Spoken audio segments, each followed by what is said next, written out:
मित्रों, वंदे मातरम, जय हिंद, नमस्कार। मैं हूं अनिल यादव। आपका स्वागत है हमारे यूट्यूब चैनल गुरुजी स्टडी अड्डा यूपी टेट के लिए विशेष चैनल पर। मित्रों, यूपी टेट क्लासेस के अंतर्गत लगातार हमारे और आपके बीच बातचीत हो रही है पर्यावरण की, जो कि मित्रों पिछले वीडियो में हम लोगों ने पर्यावरण के अंतर्गत जैव विविधता के बारे में कंप्लीट अध्ययन कर लिया था। आज की वीडियो में मित्रों पर्यावरण के अंतर्गत एक नया टॉपिक होगा हॉट स्पॉट का, जो कि मित्रों हॉट स्पॉट से कम आपके एग्जाम में 2 प्रश्न जरूर पूछे जाते हैं। चलिए मित्रों शुरू करते हैं। यदि मित्रों हम बात करें हॉट स्पॉट की, तो ध्यान दीजिए मित्रों, हॉट स्पॉट को उष्ण स्थल या संवेदनशील स्थल कहा जाता है। और मित्रों यदि हम बात करें उष्ण स्थल किसे कहते हैं, तो मित्रों पिछले वीडियो में हमने आपको बताया था ताप कटिबंध के बारे में, पृथ्वी के ताप कटिबंध के बारे में बताया था, जिसमें हमने बताया था कि जो यह बीचों बीच वाली रेखा होती है पृथ्वी की, इसे हम लोग भूमध्य रेखा या विषुवत रेखा कहते हैं। और मित्रों यह जो आपकी रेखा है यह आपकी कर्क रेखा होती है, जो कि मित्रों यह होती है 23.5 अंश पर। और मित्रों यह जो रेखा होती है यह मकर रेखा होती है। और मित्रों जो यह रेखा होती है यह दक्षिणी गोलार्ध में होती है 23.5 अंश पर। और मित्रों यह रेखा उत्तरी गोलार्ध में होती है।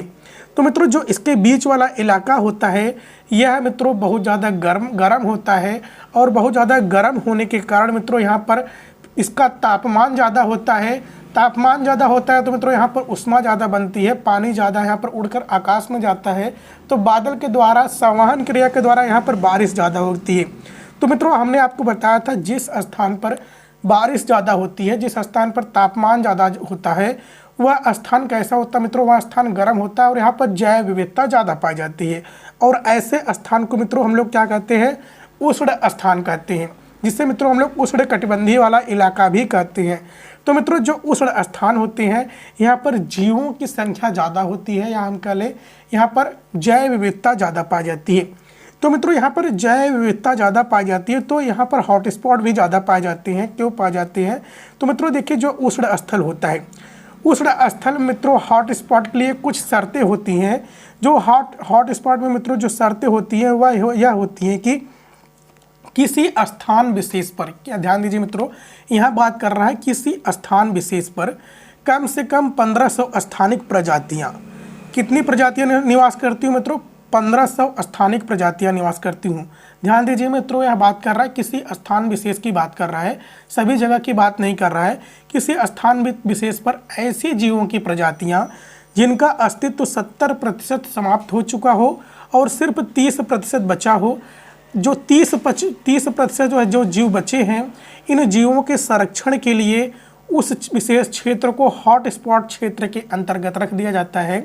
उस विशेष जीव के संरक्षण के लिए, उसके विकास के लिए, उसके और आगे बढ़ाने के लिए, जीवों की संख्या को आगे बढ़ाने के लिए इस क्षेत्र को हॉट स्पॉट की श्रेणी में रखा जाता है। यानी कि जीवों के संरक्षण के लिए हॉट स्पॉट बना जाता है। और जब इनका विकास काफ़ी ज़्यादा हो जाता है, या हम कह लें कि संख्या से ज़्यादा हो जाता है, पर्याप्त हो जाता है, या कह लें कि 70% से अधिक हो जाता है, तो उन्हें हॉट स्पॉट श्रेणी से भी निकाला भी जाता है। और मित्रों यह जो स्थल है कैसा स्थल है, जब यह 30% बचेगा तो यह संवेदनशील स्थल होगा। संवेदनशील के मतलब जीवों के प्रति जागरूकता, संवेदनशील का मतलब होता है मित्रों जागरूक होना। लेकिन किसके प्रति यहाँ पर बात कर रहा है मित्रों, यहाँ पर जागरूक होने की बात कर रहा है जीवों के प्रति। तो मित्रों जो हॉट स्पॉट है, हॉट स्पॉट को क्या कह सकते हैं, तो मित्रों हॉट स्पॉट को संवेदनशील स्थल भी हम लोग कहते हैं। और मित्रों जो यह स्थानिक प्रजातियां हैं यह किसी एक विशेष स्थान पर पाई जाए, या नहीं कि हमेशा सभी जगह पाई जाए। किसी विशेष स्थान के स्थानिक प्रजातियों को संरक्षित करने के लिए उस क्षेत्र को हॉट स्पॉट क्षेत्र घोषित किया जाता है, जिसका अस्तित्व लगभग 70% समाप्त हो चुका हो, कम से कम 30% बचा हो। तो मित्रों इसे हम हॉट स्पॉट की श्रेणी में रखते हैं। चलिए मित्रों हम यदि बात करें हॉट स्पॉट जो है, इस शब्द की संकल्पना सर्वप्रथम किसने की, हॉट स्पॉट की संकल्पना किसने प्रस्तुत की, संप्रत्यय किसने प्रस्तुत की, किसने शुरुआत किया, कब किया। तो मित्रों 1988 ईस्वी में एक वैज्ञानिक महोदय हैं नॉर्मन मायर। तो मित्रों नॉर्मन मायर ने 1988 ईस्वी में हॉट स्पॉट की संकल्पना प्रस्तुत की, हम कर दें हॉट स्पॉट की संप्रत्यय प्रस्तुत किया। किसने किया, तो नॉर्मन मायर ने किया। कब किया, तो 1988 ईस्वी में किया। तो चलिए मित्रों नोट कर लेते हैं, कॉपी कलम आप लेकर बैठ जाइए और चैनल पर पहली बार आए हो तो सब्सक्राइब कीजिएगा, वीडियो को लाइक करना ना भूलिएगा और अंत में मित्रों वीडियो को अपने हर एक ग्रुप में शेयर कीजिएगा। आगे मित्रों कुछ विशेष क्वेश्चन भी है, उसे भी देख लीजिएगा। चलिए मित्रों शुरू करते हैं। हॉट स्पॉट को हिंदी में उष्ण स्थल या संवेदनशील स्थल कहा जाता है, जो कि मित्रों हमने आपको ऊपर बताया है कि हॉट स्पॉट को हिंदी में उष्ण स्थल या संवेदनशील स्थल कहा जाता है। तो मित्रों ध्यान दीजिए, किसी भी स्थान विशेष पर कम से कम 1500 स्थानिक ऐसी प्रजातियां पाई जाती हों जो केवल उसी स्थान विशेष पर पाई जाती हैं, अन्य स्थान पर नहीं। तो ऐसे क्षेत्र को हॉट स्पॉट क्षेत्र कहा जाता है या ऐसा क्षेत्र हॉट स्पॉट क्षेत्र कहलाता है। चलिए मित्रों देखते हैं, नेक्स्ट पॉइंट है, हमने आपको क्या बताया था, ऐसी विशेष प्रजातियों का लगभग 70% अस्तित्व समाप्त हो चुका हो और 30% अस्तित्व शेष बचा हो, तो ऐसे क्षेत्र को हॉटस्पॉट की श्रेणी में रखा जाता है। चलिए मित्रों देखते हैं, अगला पॉइंट है, ऐसी विशेष प्रजातियों के विशेष संरक्षण के लिए। ध्यान दीजिए मित्रों, कैसा संरक्षण कर रहे हैं, विशेष संरक्षण के लिए उस स्थान विशेष को हॉटस्पॉट घोषित किया जाता है।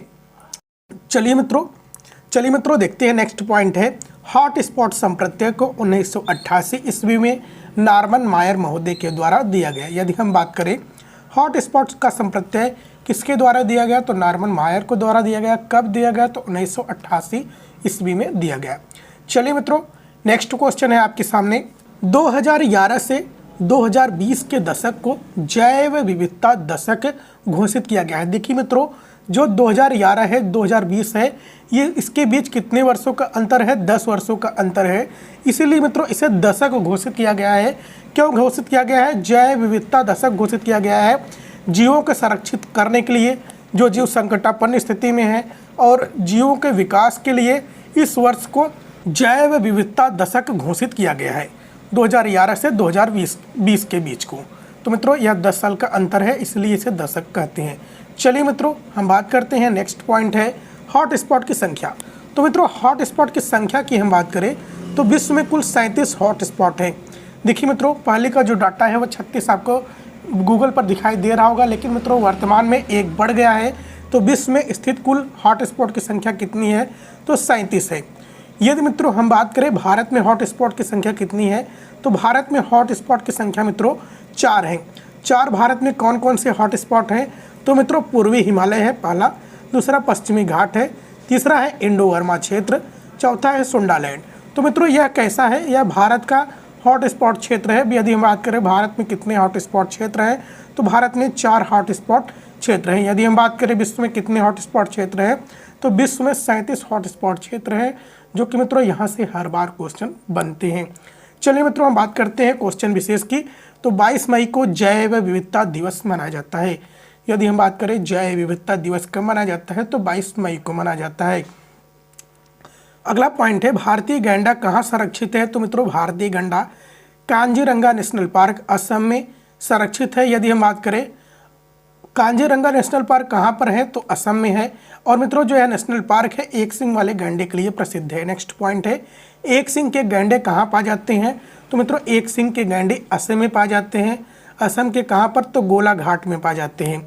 चलिए मित्रों देखते हैं, अगला पॉइंट है पादप क्या है। तो मित्रों जो पादप है समस्त हरे पौधों को पादप कहा जाता है। तो जो पादप है मित्रों ये हरे पौधे हैं। अगला पॉइंट है कच्छ संरक्षित वनस्पति क्षेत्र कहाँ है, तो मित्रों कच्छ संरक्षित वनस्पति क्षेत्र जो है यह गोवा में है। अगला पॉइंट है मित्रों पारिस्थितिकी उष्ण स्थल कहाँ पर है, तो पारिस्थितिकी उष्ण स्थल जो पूर्वी हिमालय होता है इसी को कहा जाता है। तो मित्रों ये था आपका हॉट स्पॉट क्षेत्र और कुछ विशेष क्वेश्चन। तो मित्रों चैनल पर पहली बार आए हो तो सब्सक्राइब कीजिएगा, वीडियो अच्छा लगा हो तो लाइक कीजिएगा, अपने हर एक ग्रुप में शेयर कीजिएगा। जय हिंद, जय भारत, वंदे मातरम।